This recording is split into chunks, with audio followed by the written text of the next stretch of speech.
Hola cerebritos, sean todos bienvenidos y bienvenidas a La Máquina del Tiempo, la sección donde vemos fechas, curiosidades, datos y hablamos de los sucesos más importantes de nuestra historia. En esta ocasión hablaremos sobre la independencia de los Estados Unidos de América, pero antes tenemos que regresarnos unos años atrás, concretamente a la Guerra de los 7 Años, para examinar algunas de las causas directas del conflicto más importante en la historia de los Estados Unidos. Comencemos.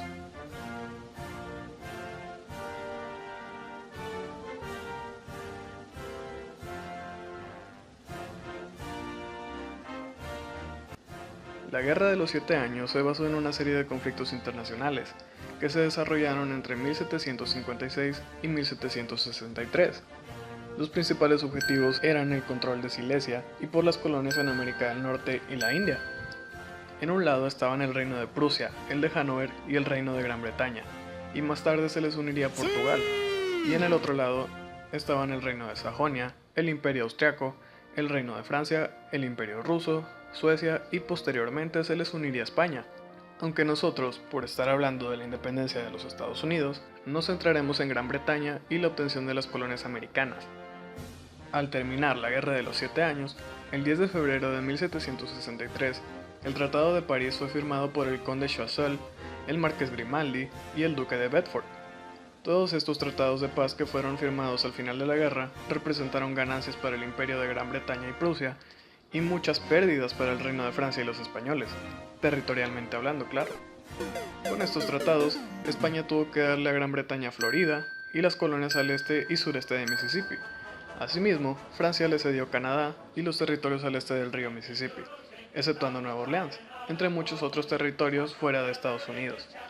Y con la adición de estas nuevas colonias a las que ya tenían su posesión, fue así como Gran Bretaña logró reunir a las 13 colonias. Una vez rápidamente explicado el proceso de la Guerra de los 7 Años y la adquisición de las colonias por parte de Gran Bretaña, procederemos a nombrarlas. Las 13 colonias eran Virginia, Massachusetts, Maryland, Rhode Island, Nueva York, Nueva Jersey, Connecticut, New Hampshire, Delaware, Carolina del Norte, Carolina del Sur, Pensilvania y Georgia. Cabe destacar que la población aproximada de las 13 colonias era de 2 millones de habitantes, y que no todos ellos eran ingleses, también había franceses, escoceses, irlandeses e incluso alemanes. Cabe destacar que no desde el principio todo fue guerra y odio entre las colonias y Gran Bretaña. De hecho, se logró un gran progreso en las colonias y los habitantes eran muy felices ya que eran libres y vivían bajo normas y derechos, e incluso elegían a sus representantes.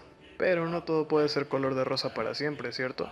La prosperidad de las 13 colonias se vio afectada cuando Inglaterra, que estaba escasa de recursos, impuso 3 graves impuestos económicos a dichas colonias. He aquí la definición de cada uno de los 3 impuestos. En el primer impuesto obligó a las colonias a pagar los gastos del ejército inglés. En el segundo impuesto se requirió que la mayoría de los materiales impresos en las colonias se publicaran en papel sellado y producido en Londres, timbrados con un sello fiscal en relieve. ¿Y quién crees que pagaba los timbres? Este impuesto fue pensado para seguir dando fondos a las tropas establecidas en Norteamérica y también para controlar la creciente libertad de prensa que estaba surgiendo en las colonias. Y el tercer y último impuesto fue el impuesto del té, y esto nos llevaría al conocido motín del té, del que anteriormente hemos hablado y hablaremos un poco más adelante. Estas radicales medidas tomadas por Gran Bretaña dieron origen a la protesta de la mayoría, si no es que de todos los habitantes de las colonias. Y no solo eso, sino que también llevaron a los colonos a la decisión de romper todo nexo con Gran Bretaña, y a partir de esto surgieron las ideas de una independencia. Tal fue el disgusto de los habitantes de las colonias, que en 1774 se llevó a cabo el primer Congreso de Filadelfia, al que asistieron en condición de delegados George Washington y John Adams, para pedir por la abolición de los impuestos que habían sido aprobados sin consentimiento de las colonias, fieles a una tradición inglesa que dice, no existen impuestos sin la aprobación de quien debe pagarlos. ¿Por qué no aplicar eso en México? Y el gobierno, como era de esperarse, respondió atacando y con medidas de fuerza, enviando más fuerzas militares a las colonias y originando batallas como la de Lexington, que por cierto fue favorable para los colonos. Después de esto fue llevado a cabo un segundo Congreso de Filadelfia, mejor conocido como el Segundo Congreso Continental.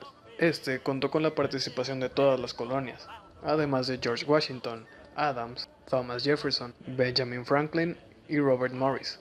quienes fueron partidarios de la independencia y decidieron crear un ejército para enfrentarse a Inglaterra, siendo nombrado George Washington el comandante supremo de este ejército.